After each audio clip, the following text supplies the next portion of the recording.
કે ટાવર માટે હું જયારે ફાઇલ લઈને ગયો ત્યારે કોઈ પણ પળને વિચાર કર્યા વગર રાજ્યના મુખ્યમંત્રી આદરણીય ભૂપેન્દ્રભાઈ પટેલ સાહેબ દ્વારા 3 કરોડ રૂપિયાના ખર્ચાની મોહર મારવા માટે આવી હતી.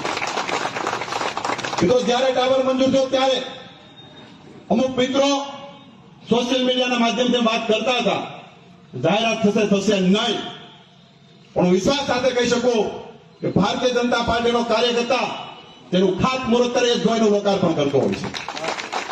મિત્રો વાતો કરવા પૂરતી વાતો નથી હોતી.